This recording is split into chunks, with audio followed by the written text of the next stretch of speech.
So every year I do an MLB The Show hitting tips video. It usually turns out to be one of the better videos on my channel. So here we are again with MLB The Show 20, and I am going to be giving you guys the tips that I use to hit every single time I play the game. I like to think I'm a pretty decent player at the game. I just won $1,000 in the most recent esports tournament. I finished in the top 4. I was playing with some of the best players in the world. So I like to think that I can at least play the game at a high level. I do mainly only play online. These tips will still apply for offline gameplay as well, but just understand that my mindset with this comes from an online competitive standpoint. Also, the tips that I use, some of them may not work for you, so feel free to tweak whatever you need, but these are just what I use and what I have found the most success with. If you guys enjoy the video or you found it helpful at all, feel free to hit the like button on it. I'd appreciate that a lot. Make sure to subscribe to the channel if you want to keep up with the rest of the MLB videos that I got coming out all throughout MLB 20. But without further ado, let's jump into it. So I think one of the best ways to practice your hitting is by using the custom practice mode. You can face any pitcher you want to face. You can set up the play to be exactly what you want it to be. So over here you can put like a runner on third. You can take the runner off third. Let's say I want a runner on second with a 1 ball, 1 strike count with 2 outs. And I can just, choose who I want hitting and pitching. So I have Mike Trout. So I just back out and boom, the play is set up. There's a runner on second. You got a 1-1 count with 2 outs. And, I'm going to try to go ahead and, get this runner in right here.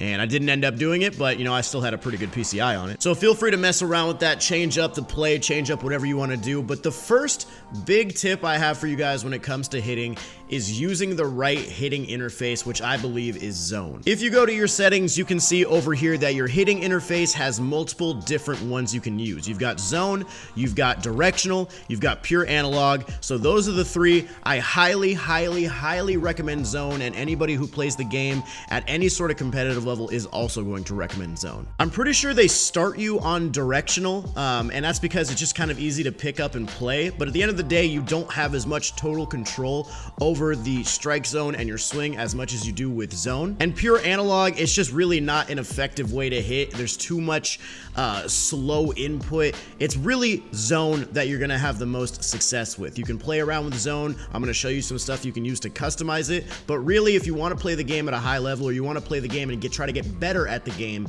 zone hitting is 1000% the way to go. My next tip for you guys is going to be find your preferred camera angle. Okay, so over here on your hitting view, you can change to whatever camera angle you want. The one that I think is the most effective and the one that you will see, in my opinion, the most amount of improvement with is strike zone. So this is the strike zone camera, and as you can see, yes, you do lose a little bit of the presentation factor, right? You're pretty much sitting here with Mike Trout. You don't really get to see his batting stance or anything, but this is the best way to get familiar with the strike zone and to recognize pitches and just get better with discipline, which I'll talk about a little bit more later on in this video. You're just way closer to the ball, you can see it better, and you really get a good understanding of the strike zone itself. It's really helpful. I know some people don't like strike zone because it takes away a presentation factor, and I totally understand that point, but basically, once again, this video is coming from the standpoint of what's the best way to get better at the game, what tips can I use to really improve my game. If you don't really care about the presentation that much, strike zone's 100% the way to go. There's also other cameras you can use. You can use strike zone 2, which is a little further back. You can use strike zone 3, which is a little bit further back, where you can actually see the batting stance a little bit more. There's strike zone high, strike zone offset. I would definitely recommend sticking with something fairly close to the strike zone, because once again, that's going to give you the best vision possible when it comes to recognizing pitches, and that's going to be really important as you're trying to better yourself and get deeper into counts and force the pitcher to throw more pitches. The closer you are to the strike zone, the easier it is to see. So definitely find your camera angle, but for me, and I know a bunch of other competitive dudes, they're going to tell you that strike zone is the way to go. Zoom isn't too bad if you don't love strike zone. Once again, you still get to see the batting stance a little bit, but at the end of the day, it's just, I mean, for me, it's all about trying to just get the best input possible, and I think strike zone does that. So as you guys can see with zone hitting, you get this little thing in the strike zone that you can move around. That is going to be called your PCI. It stands for plate coverage indicator.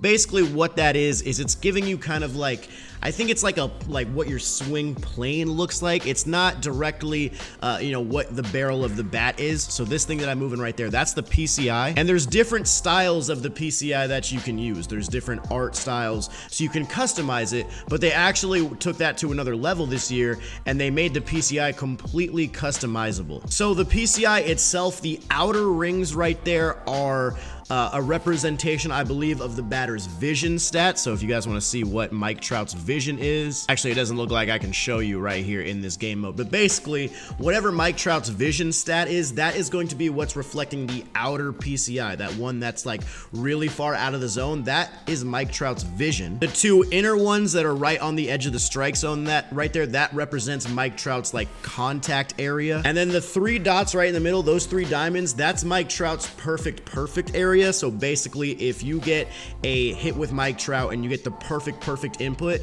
that's going to give you like the best possible input you can get. It's not going to 100% guarantee a hit, but I believe the beta learnings was like 860 was the batting average when you got perfect input on the thing in the bottom left. But yeah, you can mess around with the PCI in the options screen. You can change it, you can change the color, you can make it black, you can make the things in the middle altitude, you can make the PCI, you can take off the inner PCI, like you can customize it to exactly what you want. Whatever you think works for you the best is, where you should go. This type of thing is all preference. I can give you tips and everything, but this is all going to be what you're comfortable with, what you like playing with. For the most part, I really like the way I had it before with the white outline and then the thing fading away. So I'll change it back to white, I'll change it back to diamonds, and the PCI inner is basic. And then right here on PCI fade out, you can choose what you want to fade. You can fade your entire PCI, you can leave it all on there as the ball's coming in. You can fade just the outer rings, the center and the outer rings, to just leave like the inner rings on. So if I go ahead and try to swing right here, I think just the inner stays on like this. You can really customize it exactly the way you want it. For me, I like fading out everything up until those 3 middle dots, because I feel like that's really easy to use to aim for where you want your thing to go. So I fade out the inner and the outer. So that's what I like to do. That's my preference when it comes to the custom PCI. I think it's a really good way to hit. So once again, all preference, find what you like. All right, the next tip I have for you guys, getting into more of like, I don't know if you want to say advanced tips or just more like detailed stuff. You want to find your PCI starting point. So some people like to start their PCI high because they have an issue with getting to the high pitches. Some people like to start their PCI low before the pitch because they have a problem with dropping their PCI. I know that's one thing that we've all done. You get a fastball right down the middle and then you end up dropping your PCI like this so you don't make any contact on it, but there was a meatball. Some people like to start their PCI low to try to avoid that problem, because if their PCI is low, all they got to do is go up to get it. I used to start my PCI a little bit more inside on pitches just to try to take away that inside part of the plate, and then I can adjust outside because I have a little bit more time to get there. But I've come to the point where I think the best strategy is just to react. Just keep your PCI in the middle and then just react to whatever it is, because you're not going to be sitting on something and then ending up dropping your PCI because you get too excited. If you just kind of leave it in the middle, kind of hover your thumb and then just go to where the pitch is, I feel like that gives you a really good opportunity to hit the ball hard and to make good contact. Once again, this is something that's all kind of personal preference. It's just what you're most comfortable with. Find out what your flaws are and then go from there and adjust. But yeah, for me, I've come to the conclusion that I think just starting it in the middle and then adjusting to wherever you need to go is the best possible route. Otherwise, I would start it maybe a little bit inside or something like that. All right, one more little setting tip I have for you guys is, if you really want to improve your hitting, if you really want to get good, hit on legend difficulty. I know legend difficulty seems really intimidating, but your PCI size is going to go down significantly. The pitch speeds are going to be coming in faster, so you really have to be on your game. You really have to focus. And once again, you get quicker with your thumb. You get the highest difficulty, so you have to really be on your game. Your PCI shrinks. It really tests your skill as a user. So make sure you guys are practicing on legend difficulty. Maybe practice on Hall of Fame if you don't feel like you can do it on legend, if you're not really making contact on anything. but as the difficulty goes up, the pitch speeds get faster, and you just got to try to get to the pitches and hopefully adjust. So practice on legend, practice on the hardest. It makes everything else easier. Okay, so the next tip I have is more of a combined one. It takes a couple different elements, but I feel like it all kind of fits into one, and that is to have discipline. Okay, so discipline means don't swing at every single pitch. Get comfortable with taking a pitch. Don't worry about swinging at every single strike that's thrown your way. Don't be afraid to hit in 2-strike counts. Trust your user input, trust your thumb on the joystick to get to the pitch, because there's a reason why discipline is so important. Obviously, you want to get the pitch count up so you can try to lower the stamina of the starting pitcher, and then once he gets lower stamina, he might miss a couple spots, and then you have an advantage to try to really crush a ball. Obviously, I mean, that's just baseball 101. So I just changed the pitcher to bar low. So I'm going to hold down R2, and you can see there's a bar right there that says energy and a bar that says confidence. So pitch confidence is something that I feel like people kind of forget about a lot. Basically, pitch confidence in addition to energy just adds into how a pitcher can locate. If he has high confidence, it's going to be easier for him to locate than if he has low confidence, because he might have just got shook on the mound a little bit. He's feeling down on himself. He's trying to get back into it. He might make another mistake pitch or two. It's just kind of psychological games. So you want to try to get that pitch confidence meter down.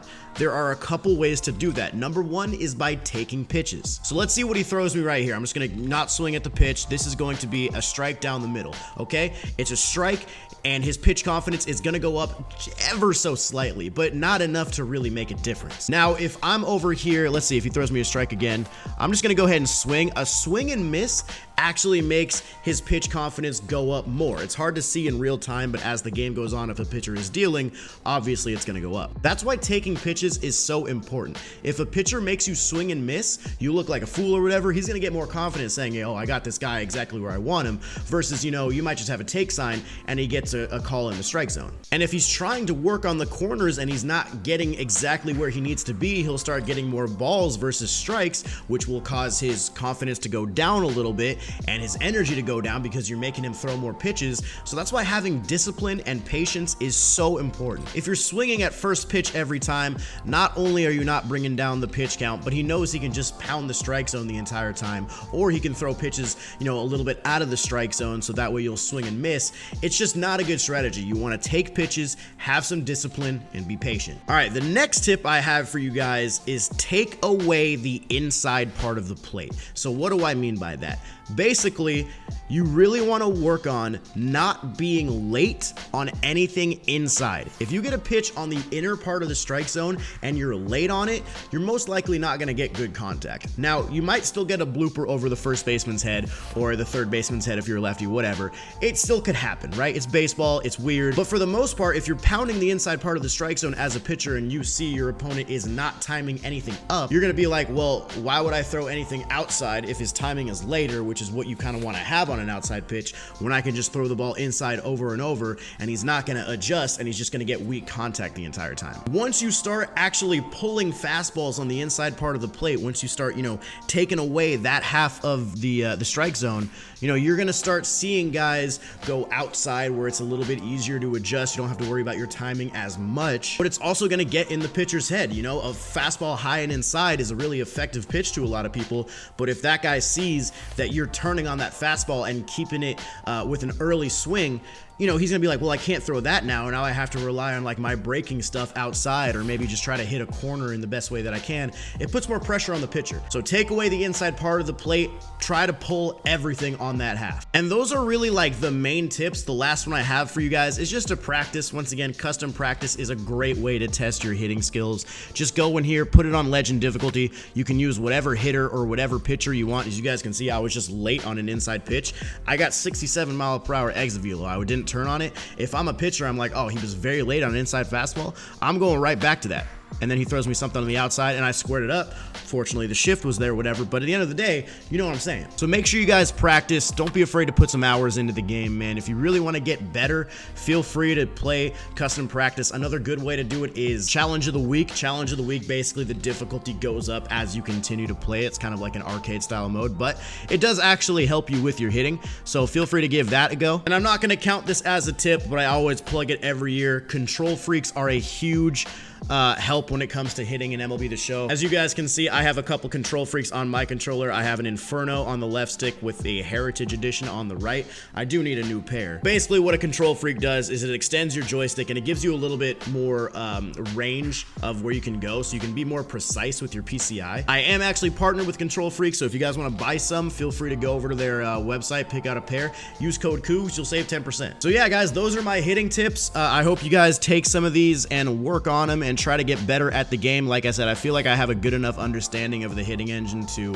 know what style of tips will be good. Once again, remember, if these don't work for you, they're not going to work for everybody. Like, it's just everybody has a different preference. If the camera angle doesn't work for you, if, you know, the PCI doesn't work for you, whatever, feel free to change it up and use whatever you want. The one thing I will say that you should probably always do, though, is use zone hitting. But other than that, man, feel free to use whatever makes you comfortable. These are just the preferences that I have. These are what I like to use. So let me know if these tips have helped you at all down in the comment section. If you guys enjoyed the video, remember to hit a thumbs up. Remember to subscribe. I've got more tips and tricks videos coming out soon. Thank you guys very much for watching. I will see you guys in the next one. Peace.